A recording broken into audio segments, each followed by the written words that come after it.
এই ভিডিওতে আমি আলোচনা করব latest educational code forces round 167 deep 12 problem A catch the coin. তো প্রবলেম স্টেটমেন্টটা একটু জটিল মনে হলেও প্রবলেমের সলিউশনটা কিন্তু অনেক বেশি সহজ। প্রবলেম স্টেটমেন্টটা আমি একটু পড়ে নিচ্ছি। Monocarp visited a retro arcade club with arcade cabinets. They got curious about the catch the coin cabinet. ওকে, মূলত তারা হচ্ছে এক জায়গায় গিয়েছে গেম খেলার জন্য। তো the game is pretty simple. The screen represent the coordinate grid such as the x-axis is directed from left to right and y-axis from directed bottom to top. The center is 0 0. Okay, at the beginning of the game the character is located in the center and n coins appear on the screen. The ith coin is coordinate x of I and y of I. The coordinate of all coins are different and not equal to 0 0. আচ্ছা, তাহলে কি বলা হয়েছে এখানে? এখানে n সংখ্যক coin আছে, যার মধ্যে কয়েনগুলো গ্রিডের বিভিন্ন জায়গায় অবস্থান করবে x of I এবং y of I তে, কিন্তু তারা 0 0 তে থাকবে না। মনোকার প্রতিটা মুভে কি করতে পারবে? হয় উপরে যাবে বা ডানে বামে অথবা নিচে, চারদিকে যেতে পারবে।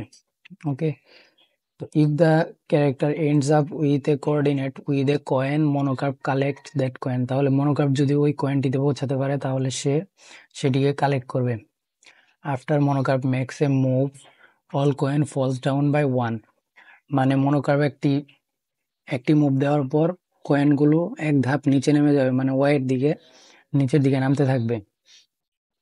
তাহলে Monocarp want to collect least coin at least once coin but cannot decide which coin to go for. Help him determine for each coin whether he can collect it. তো প্রথম হচ্ছে n, তারপরে হচ্ছে next n line two integer x i and y i coordinate, যেখানে কয়েনগুলো রাখা আছে এবং সে শুরু করবে 0 0 থেকে। ঠিক আছে, যদি সে কয়েনে পৌঁছাতে পারে তাহলে ইয়েস প্রিন্ট করতে হবে, আর আদারওয়াইজ নো। তো আমি একটু দেখাই কিভাবে কাজ করছে। তো এটা যদি আমরা এক্স অক্ষ আর এটা যদি আমরা ওয়াই অক্ষ কল্পনা করি, তাহলে এটা হলো 0 0, এটা হলো 0 0, এটা সেন্টার। তো সে কি করবে? ধরেন এখানে 24 42, এখানে একটা কয়েন আছে 24 42। এখন সে 0 0 থেকে কি 24 42-এ পৌঁছাতে পারবে এবং কয়েন কালেক্ট করতে পারবে কিনা সেটা প্রিন্ট করতে হবে। তো এখানে সিম্পল অবজারভেশনটা কি? যদি আমাদের ওয়াই এর ভ্যালুটা যদি নেগেটিভ আসে তাহলে সে কখনোই কালেক্ট করতে পারবে না, কারণ সে হচ্ছে 0 0-তে অবস্থান করছে। তাহলে ওয়াই এর ভ্যালু যদি নেগেটিভ ওয়ানের থেকে বেশি হয়ে যায়, সে প্রথম মুভে নেগেটিভ 1 পর্যন্ত সর্বোচ্চ যেতে পারবে, কিন্তু নেগেটিভ 1-এর থেকে যদি বেশি হয়ে যায় তাহলে কয়েনগুলো নিচের দিকে নামতে থাকবে। এক্ষেত্রে ইনফিনিটি একটি লুপ চলতে থাকবে, তাই মনোগ্রাফ কখনো সেটি রিচ করতে পারবে না।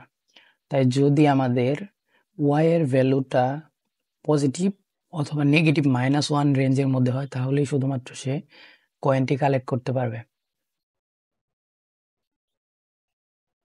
ইমপ্লিমেন্টেশনে গেলে প্রবলেমটা আরো ইজি হয়ে যাবে। তো এটা হচ্ছে ইমপ্লিমেন্টেশন। আসলে ইমপ্লিমেন্টেশনটা খুবই ইজি। তো এক্স ও ওয়াই ইনপুট নিতে হবে। ওয়াই যদি -1-এর থেকে ছোট হয় তাহলে কখনোই সেখানে রিচ আউট করা সম্ভব নয়, আদারওয়াইজ সে কয়েনটি কালেক্ট করতে পারবে।